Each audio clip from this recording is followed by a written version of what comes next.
Minye Assimi Goïta ye. Aye drone kuraw san turko mbulu nga che a drone a faralino ka jugu a gusilino o fana ka jugu foka tamateme drone to de ko ya famia bala akisi ya famia bala akisi o drone nga che na lebe gusilike par exemple ça na ye bom fili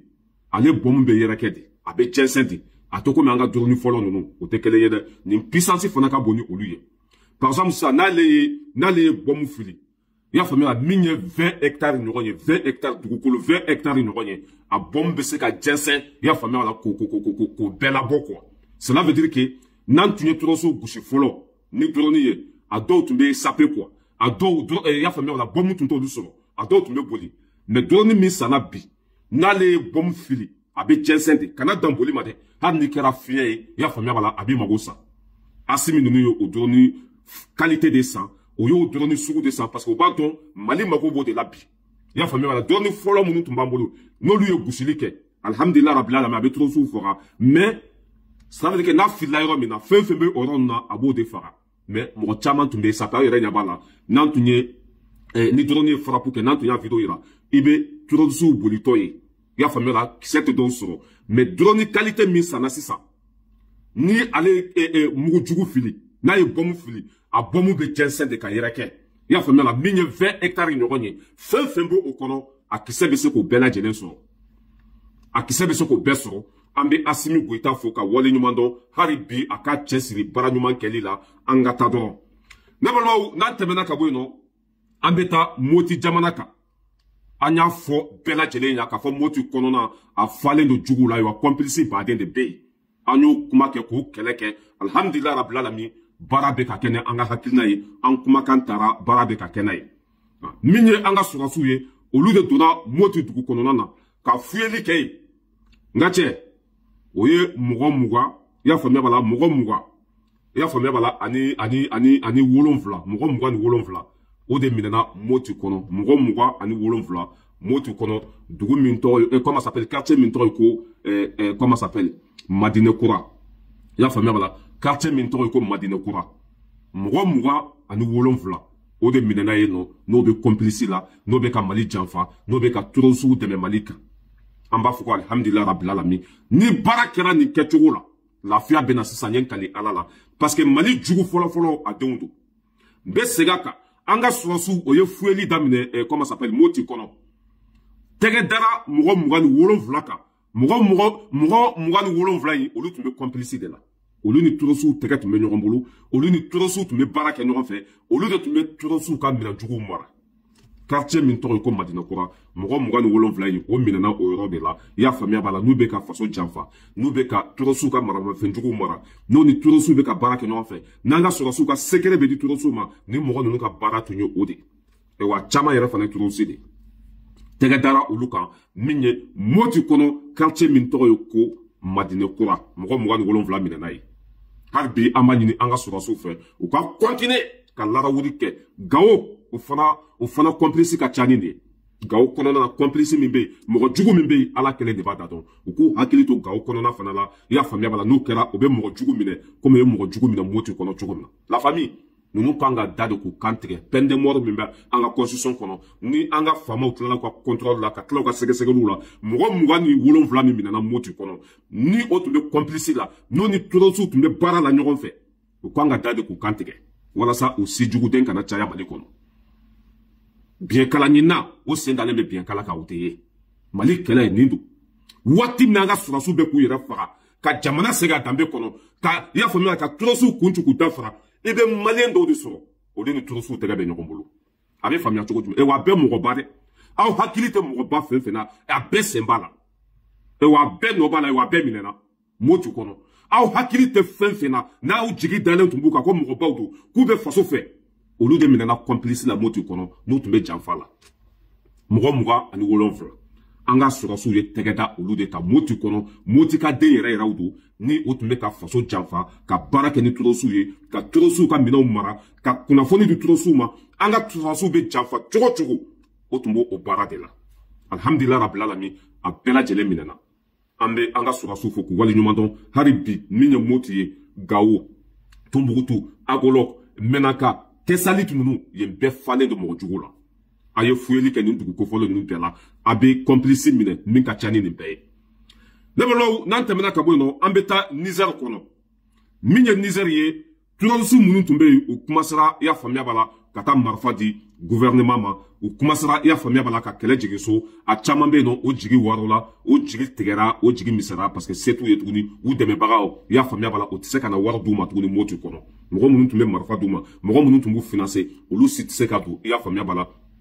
comment ça s'appelle Niger kɔnɔ tuguni parce que AES ye wo bɛɛ datugu ka sira bɛɛ datugu foyi tɛ don an ka jamana kɔnɔ tuguni n'a ma bɔ a kalama banbanci minnu tun bɛ Niger kɔnɔ a ka ca ni mɔgɔ 100 ni kɔ ye olu ko ko o tɛ se ka kɛlɛ kɛ tuguni o tɛ se Niger la u k'a bila o ka fisa u sujugu ka se Ala ma nka cɛ mɔgɔ min ye marifa bila kunu a ka bɔ hakili ma Niger kɔnɔ o ye Abdraman Tchani de wele Niger président k'olu bɛ fɛ ka kɛlɛ jigin so k'olu bɛ fɛ ka kɛlɛ dabila k'olu bɛ fɛ ka n'u yɛrɛ di i y'a faamuya wala Abdraman Tchani ma Tchani ko k'u ka gouvernement wele i y'a faamuya la u ka taa marifa di olu ma i y'a faamuya wala wa k'u ni cɛ fana o ni baraji ni nin kɛra basigi bɛ na Niger kɔnɔ ni an sɔnna k'an tɛgɛ di ɲɔgɔn ma ka ɲɔgɔn faga dabila ka bingali dabila lafiya bɛ na Niger kɔnɔ nka cɛ o kɔni ye marifa bila nka cɛ n'i y'a marifa ye a ka bɔ hakili ma farafinna jugu ye a denw ye an bɛ image yira o la a bɛ hakɛ to les organisations régulières des escortes militaires pour la sécurité des personnes et leurs Répondant à l'appel de la patrie, une centaine de combattants appartenant au Front populaire de libération, le FPL, et au mouvement pour la justice et la réhabilitation du Niger, le MJRN, décident de déposer les armes, marquant ainsi leur retour à la légalité. Considérant les mesures voilà, attention parce que musique b'a kɔrɔ a kana taa n ka vidéo tigɛ aw yɛrɛ ye preuve ye banbanci fɛn fɛn tun bɛ Niger kɔnɔ a bɛɛ kɛlɛ jigin so ka taa marifa di Niger gouvernement ma k'olu tɛ se Niger la i y'a faamuya wala ko sake u dɔnko banna quoi se t'u ye tuguni quoi u ka kɛlɛ bila a ka sɔrɔ ka taa lagara kɔlɔn ji min mɔgɔ jugu fɛn fɛn tun bɛ yen a bɛɛ teri yɛrɛ di Niger faamaw ma olu ka maramafɛn jugu n'an bɛ taa an bɛ se hali bi an bɛ dugawu kɛ Ala ka barika don tiɲɛ la a fasoden jugu fɛn fɛn bilala faso contre la a bɛɛ lajɛlen bɛ dɛsɛ nin cogo de la wa a bɛɛ bɛ malo nin cogo de la an bɛ min fɔ Abdraman Tchani ye u taara u yɛrɛ di aw ma a b'u sake aw bɛ sɛgɛsɛgɛli kɛ fɔlɔ i y'a faamuya la ka mɔgɔ tɔ ninnu minɛ u bɛɛ mana minɛ waati min na min kan ka kɛ ne tɛ n da don o la dɛ a yɛrɛ bɔ kalama parce que ni ninnu tora Niger kɔnɔ kumasulu don peine de mort o de kan ka boli u kan a fɛn fɛn bɛ ka taa yɛrɛ di a kana n'u fara ka sɔrɔsiw kan dɛ aw kana baara d'u ma a y'u bila kaso la yen an ka n'u bɛɛ nan'u yɛrɛ di waati min na a bɛ sɔrɔ k'u cancan o de y'a kɛ cogo ye bana jugu fɔra jugu ye u hakili tiɲɛnen tɛ fatɔw tɛ lagalagaw to tɛ pourquoi u sɔnna k'u balimaw faga la question est là pourquoi u sɔnna k'u balimaw faga aw balimaw fagali kɔfɛ u ka dugu cili kɔfɛ se t'u ye bi u dabali banna i y'a faamuya la Abdraman Tchani bɛ ka ta wuli u ko la u yɛrɛ b'a dɔn ko n'u ma bila u tagatɔ don lahara olu kumasera ka t'u yɛrɛ di Abdraman Tchani ma nka cɛ se b'i ye waati min na i bɛ sabali o waati de se t'i ye waati min na n'i sabalila o waati nka cɛ hali Ala yɛrɛ tɛ yafa ma kuma ma se hadamadenw ma a se tɛ ninnu ye tuguni o de la u ye marifa bila u t'u yɛrɛ di Niger faamaw ma n'a y'u bɛɛ minɛ ka ban waati min na nka cɛ a y'u bɛɛ kantigɛ k'u bila ka taa lahara solution bɛɛ filɛ nin ye parce que don min na u bɛ marifa ta lagalagatɔ tun tɛ fatɔ tun tɛ fa tun t'u la mais u sɔnna ka marifa ta u balimaw kama wari kosɔn bi se t'u ye u barika banna u bɛ ka t'u yɛrɛ di Niger faamaw ma n'u bɛɛ nan'u yɛrɛ di waati min na i y'a faamuya bala a b'u tigɛ tigɛ k'u di warabaw ma a fura bɛɛ filɛ walasa nin si jugu den ninnu kana caya t'u la quoi parce que n'a y'u fara sɔrɔsiw kan u bɛ sɔrɔsiw janfa parce que u t'u jogo c'est que u t'u sɔnkɔrɔ bila fo ka diɲɛ dugukolo meleke a bɛ ninnu bɛɛ don kaso la n'u bɛɛ nan'u yɛrɛ di an ma waati min na ni terroriste bɛɛ fagara ka ban waati min na cela veut dire k'a bɛ bese ta ninnu kama k'u kantigɛ comme saga bɛ kantigɛ cogo min na n bɛ tɛmɛ ka bɔ yen ne bolo an bɛ taa min ye comment ça s'appelle Sadio Kamara ale ye tagama kɛ i y'a faamuya b'a la le 27 ni ma fili o ye kunu de ka taa Moti jamana kan ka taa ɲada an ka sɔrɔsiw kan k'an ka sɔrɔsiw k'u encourager u bɛ baara min na k'u fo k'u waleɲuman dɔn ko depuis i y'a faamuya b'a la baara kalifala sɔrɔsiw la Moti ko bɛ k'u jɛniyɔrɔ fin ko hali bi u ka courage ta u ka faso kumabɔ u ka juguw kunci k'u dafara k'u bɛɛ bila ka taa lahara Sadio Kamara ye tagama kɛ ka taa Moti jamana kan ka taa courage to an ka sɔrɔsiw la ka minan d'u ma i y'a faamuya bala ka tila ka dumuni d'u ma ka dɔ fara u ka sara kan ka fɛti k'o kɛ moti kɔrɔ cɛbu ni i y'a faamuya bala fɛn bɛɛ lajɛlen tobira k'an ka chef de comment ça s'appelle an ka ministre de défense k'o kunbɛn ka ɲa moti jamana k'an ka sɔrɔsiw fɛ a tilara k'a f'u ye k'o bɛ sira min kan ko hali bi k'u ka dɔ fara cɛsiri kan u ka courage ta u ka jɔ u jɔyɔrɔ la u ka faso lakana basigi ni lafiya bɛ se ka na cogo min na jamana kɔnɔdenw bɛ se ka lafiya cogo min na hali bi u ko baara kɛ min ye sarako ye dɔ bɛna fara u kan min ye minan ye caman sanna c'est que sɔrɔsiw bɛna bila condition kɔnɔ a ka bɔ hakili ma a taara moti ka dusu don an ka sɔrɔsiw kɔnɔ tuguni an bɛ Sadio Kamara fɔ ka waleɲuman dɔn nin de ye ministre de la défense ye a yɛrɛ de bɛ terrain ka sanga nin waati bɛɛ ka sɔrɔsiw y'a faamuya bala ka courage d'u la ka minan d'u ma ka dumuni d'u ma ka marifa d'u ma ka dɔ fara u ka sara kan ka fini d'u ma ka samara d'u ma k'u bila condition bɛɛ kɔnɔ k'u ka kan ka bɛɛ jɔ ka ɲa ka ji ni fɛn bɛɛ di sɔrɔsiw ma foyi taɲa t'u la bi Sadio Kamara bolo u mago bɛ fɛn fɛn de la Sadio Kamara bɛ ka kɛ an ka sɔrɔsiw ye a tun bɛ moti jamana kan i y'a faamuya la ka taa an ka sɔrɔsiw fɔ k'u waleɲuman dɔn ka tila ka ɲini u fɛ ko hali bi u ka dɔ fara courage kan an bɛ an ka ministre de défense fɔ ka waleɲuman dɔn nin de ye ɲɛmɔgɔya ye ne balimaw n'an tɛmɛna ka bɔ yen nɔ an bɛ taa Burkina Faso téléso dɔ bɛ yen nɔ i n'a fɔ Jeliba FM bɛ cogo min na o téléso de ye fasodenjugu invité olu fana t'u sigi ko an ka sɔrɔsi le 5 général ko danbe t'o la ko jala min dilen filɛ u ma nin ye k'u yɛrɛ de y'a d'u yɛrɛ ma k'u yɛrɛ de y'a suma ka k'u yɛrɛ kun ka an ka 5 généraux Asimina ka jama k'a bɛɛ dɔgɔya fo k'a bɛɛ bɔ miseli wo fɛ Ibrahim Traoré tulo dara o kuma in kan a ma bila ka suma don a la a y'a ka sɔrɔsiw wuli o yɔrɔ bɛɛ ka taa téléso in datugu mɔgɔ minnu ye kuma jugu ta k'a ɲɛsin an ka faamaw ma k'o mɔgɔ ninnu minɛ ni ala n'a kira sɔnna nin tile fila la ils vont passer devant les juges o t'a bannen ye dɛ n'u tɛmɛna juges ɲɛfɛ u bɛ tila tuguni k'u kun kana k'u bila ka taa fɔrɔ la o de ye Burkina ta ye n'i ye dankari kɛ AES la dɔrɔn i bɛ taa kɛlɛkɛlaw de la a molobaliya bɛɛ bɛ masɔrɔ capitale de kɔnɔ radio sow la taa ɲini ni molobaliya la a bɛɛ lajɛlen bɛ masɔrɔ capitale de kɔnɔ ni Ibrahim Traoré tɛgɛ da i kan n'a y'i minɛ k'a fɔ i ye fasodenjugu ye e tɛ to capitale kɔnɔ tuguni e bɛ taa fɔrɔn de la sɔrɔsiw bɛ kɛlɛ kɛ yɔrɔ min na i bɛ taa fara sɔrɔsiw kan ka jugu kɛlɛ n'o kɛra i bɛna dɔn k'a fɔ ko ala ye kami ɲɛgɛn ale ta o de mɔgɔ minnu ye dɔ fɔ Mali ma a bɛɛ minɛna u tagatɔ don kɛlɛkɛyɔrɔ la an bɛ Ibrahim Traoré fɔ ka waleɲuman dɔn AES a bɛ bonya de diyagoya fasodenjugu si tɛ n'i sigi k'i b'i bo kɛ anw kunna k'i bɛna taa ɲini kɛ yan k'i bɛna hɔrɔnkolondenya k'i bɛna kɛ anw da la cɛw o caman n'i kun labɔ a y'a kun ci ka taa fara o dɔrɔn de y'a solution ye banajugu fura jugu ye Ibrahim Traoré nin baara ɲuman nin baaraba de kɛ i y'a faamuya la Burkina Faso an b'a fɔ ka waleɲuman dɔn n'an tɛmɛna ka bɔ yen nɔ an bɛ taa min ye CEDEAO ye Faransi ka saga ninnu ani Faransi ka jɛkulu lagasa in bɛɛ b'a dɔn ko mois de janvier o ye anw ni CEDEAO ka furu salen ye pewu i y'a faamuya bala hali finikolo min tun bɛ an ni ɲɔgɔn cɛ o bɛɛ bɛ fara ka bila poubelle kɔnɔ o jatigɛ i y'a faamuya bala a n'o siran CEDEAO ko i y'a faamuya bala a ye ci bila ka i y'a faamuya bala tɔnden bɛɛ lajɛlen ma ko min ye le 15 décembre k'u ka segin ka kuma ka solution ɲini AES ka ko la soit AES bɛ don AES bɛ segin CEDEAO la walima olu b'u kɛ AES kan o ye nin hakilina fila de fɔ soit AES na segin ka don CEDEAO la walima min bɛ kɛ k'o bɛ kɛ an b'a fɔ n'a t'u kɔnɔ ala ka jigin u kɔnɔ nka cɛ Faransi de bɛ k'u pousser k'u bila ba falen kan Asimi y'a fɔ dɛ Ibrahim Traoré y'a fɔ Abdramane Tiani y'a fɔ bilahi ɲɛ kali ala la minanjugu minnu bɛ an bolo aw yɛrɛ b'a dɔn ko nin bɛɛ ma sa toro su kama nin sanna an ni jamanaw de ni ɲɔgɔn cɛ a cɛ o cɛ mana bila an na nka cɛ miseli minnu sanna kunna sini Sadio Kamara fɛ Asimi fɛ bilahi an b'a bila ka taa kafe min ka jamana kɔnɔ a molobali tɛ an tɛ jɛn'a ye CEDEAO depuis ala y'a da a ma deli ka faso kuma wolo depuis ala ye CEDEAO da ni Afrique cili tɛ ni Afrique danbe bɔli t'a la CEDEAO ma deli ka baara ɲuman kɛ u ka mara wolola tɔɲɔ ni tɔɔrɔ de la anw ye sira ɲuman ta an bɛ ka baara kɛ ni tiɲɛ ye alors k'u kana fara an kan Afrique ka avancer Afrique ka jɔ tubabuw bɛ k'u pousser ko AES mago bɛ sa cogo min na AES bɛ se ka segin ka na CEDEAO kɔnɔ cogo min na ko nin saga ninnu k'o baara kɛ a k'u bɛna ɲɔgɔn dalajɛ le 15 décembre soit AES na segin ka don CEDEAO la walima olu na tagama AES kan n'aw ka gulo y'aw bila waati min na a bɛ an sɔrɔ ɲafɛ ala ka hinɛ aw la k'aw dayɔrɔ sumaya a y'an kɔ kiti min na ala k'a nɔgɔya anw tɛ taa fara mɔgɔ kan wa an tɛ taa yɛrɛ an tɛ mɔgɔ ci mɔgɔ de bɛna fara anw kan parce que anw bɛ sira min kan o de ye tiɲɛ ye san 70 an bɛ CEDEAO kɔnɔ an ye mun sɔrɔ tɔɔrɔ ni dusukasi ni Faransɛw ka baara makɔrɔ y'a fɔ yan don min na anw bɔra CEDEAO kɔnɔ ko CEDEAO ka sanction da anw kan o ye sanction da anw kan en tant que Afrique président makɔrɔ de k'u ma k'u ka sanction da AES kan o ye sanction da anw kan ni ninnu tɛ saga mɔnɛw ye ninnu ye mun ye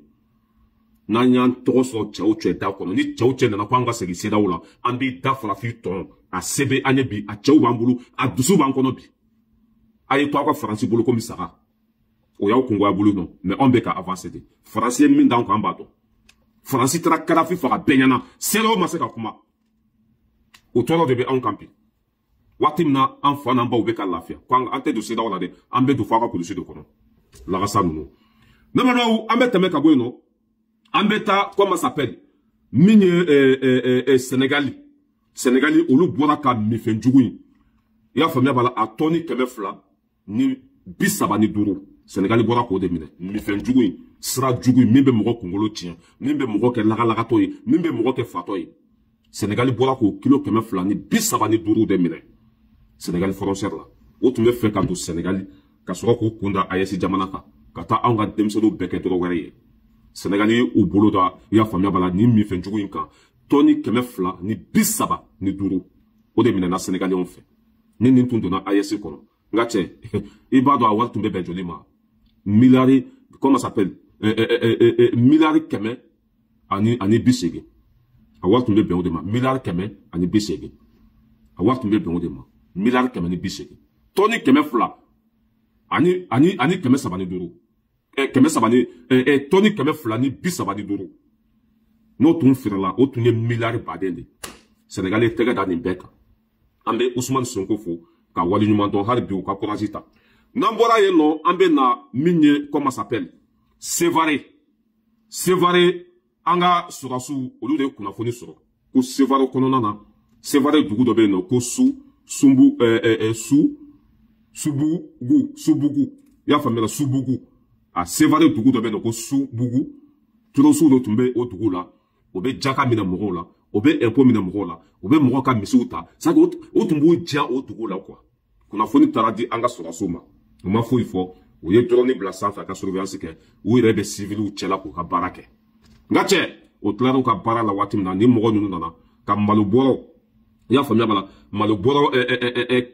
200 ni kɔ a ka ca quoi o ye fɛn caman caman o tun bɛ fɛn caman caman de minɛ an ka mɔgɔw la u tilala u ka jaga n'u ka misiw minɛni la waati min na k'u bɛ taa kungo kɔnɔ ka taa olu ɲimi k'u ka malo dun ka bɔbaw kɛ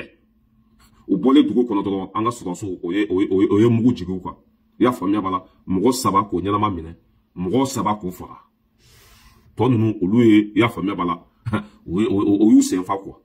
mais ɲɛmɔgɔba ninnu olu bɛɛ minɛna 3 o fagara 3 minɛna min ye Sévaré mara ye dugu min tɔgɔ ye ko Subugu i y'a faamuya b'a la a kɛra o dugu de la hali bi an b'an ka sɔrɔsiw fo k'u wale ɲuman dɔn u k'u cɛsiri i y'a faamuya b'a la lakana ta fanfɛ la déjà yɛrɛ lakana kɔni Mali kɔnɔ bɛɛ b'a dɔn ça c'est impeccable c'est magnifique lakana kɔni c'est que bɛ se ka kuma bɛɛ fɔ an ka ɲɛmɔgɔ ma fɔ lakana yɔrɔ lakana kɔni sɔrɔsiw b'u sen kan yɛrɛ de baara bɛ ka kɛ quoi hali kunu ne kuna se n'a fɔ n ka vidéo la n ko dɔw bɛ tuba yan fan ninnu na sɔrɔsiw taara yen o drone bɛ sanfɛ a bɛ ka surveillance kɛ i mana ci d'u ma bi dɔrɔn i b'a sɔrɔ i y'a faamuya wala u bɛ kɛnɛ kan de sa a nin kɛra Sévaré mara la turosiw minnu tun bɛ yen n'u bɛ taa bi mɔgɔw kan ka jaga minɛ o la k'u bololafɛnw minɛ k'u ka misiw minɛ ka fɛn bɛɛ minɛ o la an ka sɔrɔsiw tɔgɔ bɛɛ lajɛlen kun ci k'u da fara k'u bila ka taa lahara an bɛ an ka sɔrɔsiw fɔ k'u wale ɲuman dɔn nin de ye baara kɛcogo ye an bɛ ɲɔgɔn bolo ala kana aw jugu ntanya ala kana aw jugu se aw la ne balimaw n'an tɛmɛna ka bɔ yen nɔ an b'a laban ni Cɛbilen Daramɛ de y'i kanto tuguni ko Sogɛli k'a ye Mali feere a ye Mali ci a ye Mali ni diɲɛ bɛɛ bila ɲɔgɔn na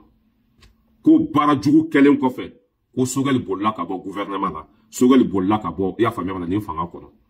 k'a tun kan ka to a kɔnɔ de k'a bɛɛ ka k'a ɲɛna hali bi olu jigi dalen don a kan hali bi a b'olu kɔnɔ k'a fɔ k'an ka nin fanga ye k'u bɛna dɛsɛ u bɛna bin u bɛna malo o de bɛ Cɛbilen ninnu kunna ko Sogɛli tun ka to a kɔnɔ k'a tun bɛna kɛ min ye ko o tun bɛna lakali ta ko la mais ko nin cɛnni bɛɛ kɔfɛ ko Sogɛli bolila ka bɔ fanga kɔnɔ k'a tun ka to a kɔnɔ quoi ko n'a tun kɛra min ye ko Jali tun bɛ o mabali ma ya ko Sogɛli y'a dɔn ko ça ne va pas ko a jiginna ka bɔ terrain kɔnɔ Cɛbilen bɛ nin kuma sugu ninnu de fɔli la Mali kɔnɔ an b'a fɔ cɛkɔrɔba ma k'a ka taa retraite la an t'i fa nɛni an t'i ba nɛni taa retraite la Cɛbilen si bɛ san 70 ni kɔ de la an ka politicien ninnu yɛrɛ t'a dɔn c'est à dire que o bɛ kɔrɔ sa min na quoi